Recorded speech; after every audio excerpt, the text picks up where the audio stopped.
안녕하십니까, 김성현입니다. 오늘은 부정선거 관련해서 이야기를 나눠보고자 합니다.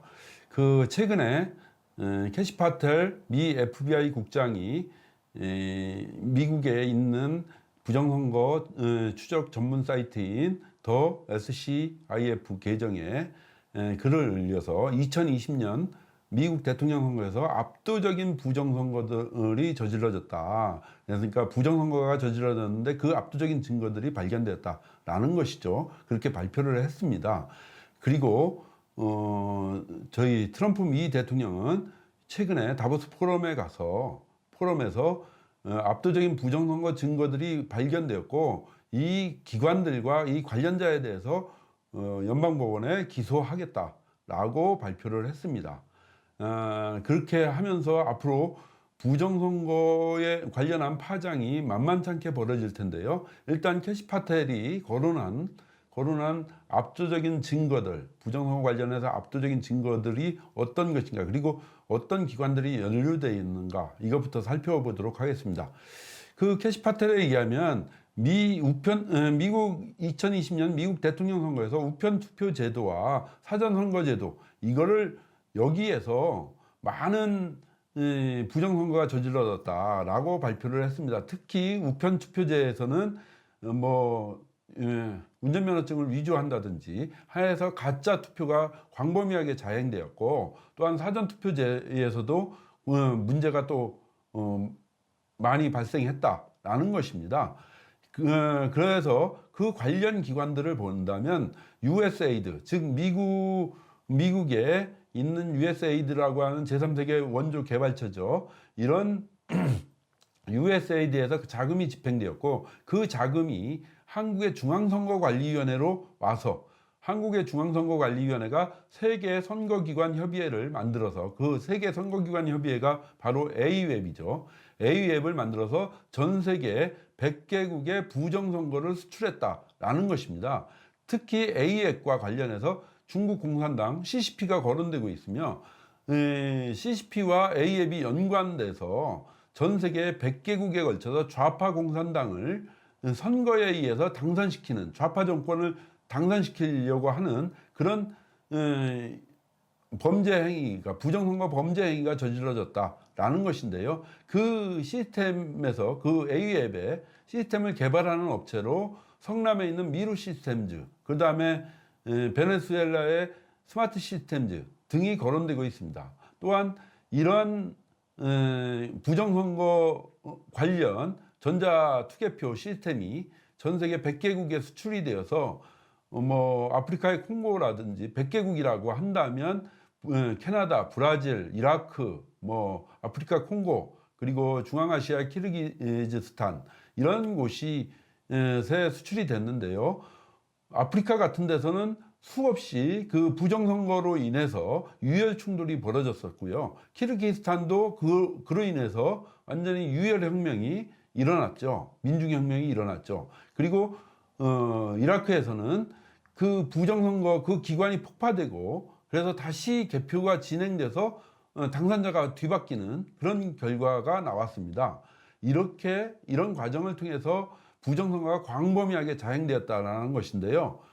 지금까지 한국에서는 부정선거와 관련해서 지금 황교안 대표나 아니면 민경욱 전 의원이나 아니면 박주현 변호사 등이 주로 부정선거를 많이 거론하고 있고, 수많은 사람들이 부정선거를 의심하고 있습니다. 특히 국민들의 거의 40%대 중반 이상이 부정선거가 있었다라고 생각하고 있다는 여론조사도 나왔었습니다. 그런데 조중동 내거시 언론과 정부 기관은 부정선거만 거론하면 음모론자 또는 극우, 그리고 벌레 보듯이 보거나 외계인 보듯이 보는 경향이 있습니다. 이렇게 등한시하고 또는 배척하고 이런 모습을 보이고 있는데요. 과연 앞으로 이제 미국에서 기소되면 한국 A웹과 미루 시스템즈에 대해서 한번 조사해보자 라고 이제 미국 측에서 거론돼서 나올 텐데, 요구해 올 텐데, 과연 그때도 그런 식으로 치부하고 배척하고 모른 척할 것인가? 왜 그것이 가능할까? 이런 거에서 앞으로 부정선거, 미국에서 밝혀지고 있는 부정선거가 한국에 어떤 파장을 일으킬지 그것도 귀추가 주목됩니다. 특히 지금처럼 부정선거를 주장하는 사람들에 대해서 무조건 경원시하고 극우로 몰아붙이고 배척하는 그런 모습. 그리고 지금 요번에도 마찬가지죠. 트럼프 대통령이 다보스 포럼에서 분명히 부정선거를 언급했는데 그 다보스 포럼 트럼프 대통령의 연설을 보도하면서 레거시 언론들, 특히 조중동 레거시 언론들은 이 부정선거에 대해서 그 부분을 부정선거라는 단어를 다 뺐습니다. 빼고 보도를 안 했어요. 마치 부정선거라면 무슨 금기어가 돼버렸어요. 이런 식으로 해서 무조건 배척하면 그래서 민주주의가 됩니까? 국민이 40%가 넘게 불신하는데 그걸 배척한다고 민주주의가 성공합니까? 옛날에 뭐 공자님은 뭐라고 그랬습니까? 국가를 운영하는 데 있어서 가장 핵심적인 요소를 병, 신이라고 했습니다.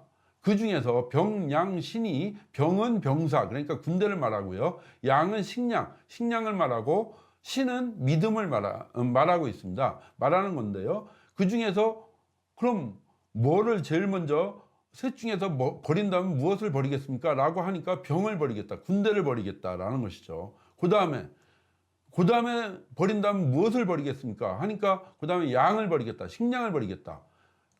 그리고서 마지막까지 유지해야 되는 게 정치에서 국가가 유지해야 되는 게 바로 백성의 신이다, 신뢰다라는 걸 이야기했습니다. 그 얘기는 무엇입니까? 군대보다도 더 중요하고 식량보다도 더 중요한 것이 바로 백성의 신뢰라는 거 아니겠습니까? 그것이 현대에 와서는 그것이 바로 민주적인 국가의 의미고요. 왜 민주라는 게 뭡니까? 국민이 주인이라는 얘기고, 국민의 뭘로 주인입니까? 맨날 주인 어떻게 합니까? 신뢰성 있는, 국민이 신뢰할 수 있는 선거 시스템을 통해서 대통령도 뽑고 국회의원도 뽑고 공직자도 뽑기 때문에 그런 시스템에 그런 사람들이 운영하는 정부이기 때문에 민주정부가 라고 말할 수 있는 거지 않습니까? 그런데 신뢰받을 수 없고 신뢰할 수 없는 선거에 의해서 뽑힌 사람들이 국가를 운영한다면 그것이 어찌 민주주의라고 얘기할 수 있겠습니까? 민주정치라고 얘기할 수가 없죠. 따라서 그럼 민주정치는 성립이 불가능한 겁니다. 신뢰 없는 선거에서는. 그렇다면 국민이 불신하는 선거제도, 이거는 어찌됐든 신뢰할 수 있게끔 만들지 않으면 안 되는 겁니다. 그럼 신뢰할 수 있는, 그래서 더 중요한 게 뭐냐면 선거에서는 효율성도 좋고 편리성도 좋지만 효율성과 편리성을 취하려고 신뢰가 무너진다면 있을 수가 없는 것이죠. 바로 신뢰하기 위해서는, 신뢰받는 선거가 되기 위해서 효율성이 좀 안 되면 어떻습니까? 좀 불편하면 어떻습니까? 그럼에도 불구하고 가장 중요한 게 신뢰를 얻어야 되는 것이죠.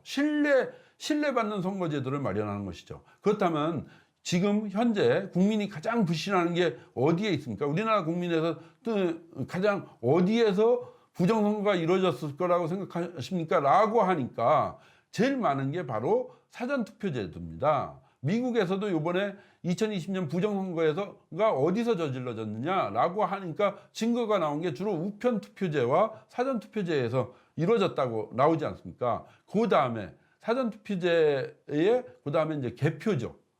전자개표. 이거 전자개표기가 문제가 돼서 아프리카에서 수없이 유혈폭동 나지 않았습니까?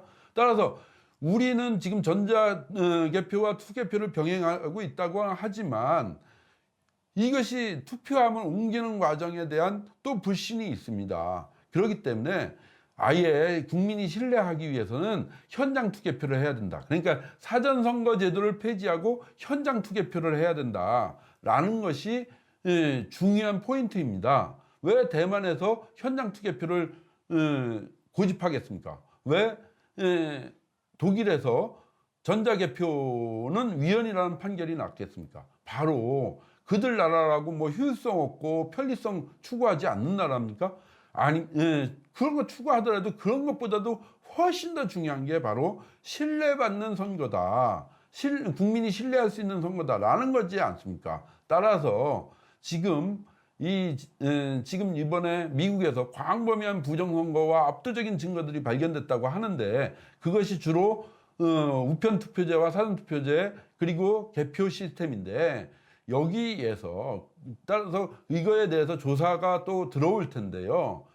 지금처럼 부정선거 주장하는 사람들을 음모론자 또는 극우 또는 반체제 뭐 이런 식으로 경원시하고 벌레 보듯이 할 것이 아니라, 지금이라도 보다 불신받고 있는 선거 시스템을 하나하나 낱낱이 좀 파헤치고, 그리고 국민이 신뢰할 수 있는 선거 시스템을 마련하는데 레거시 언론이든 정부기관이든 모두 나서서 해내야 된다고 생각합니다. 부정선거에 대한 진상에 대해서도 규명하고요. 그리고 또 신뢰받지 못하는 사전선거제도 이 부분에 대해서 폐지하고요. 그리고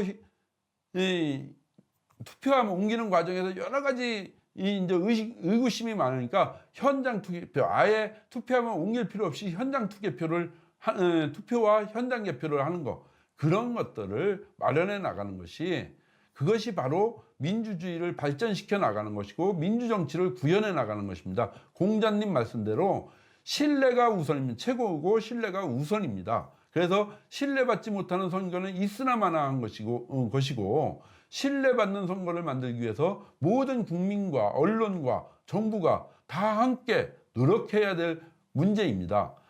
다시 한번 공자님 말씀을 드리겠습니다. 무신분립입니다. 신뢰를 받지 않으면 성립될 수가 없는 것입니다.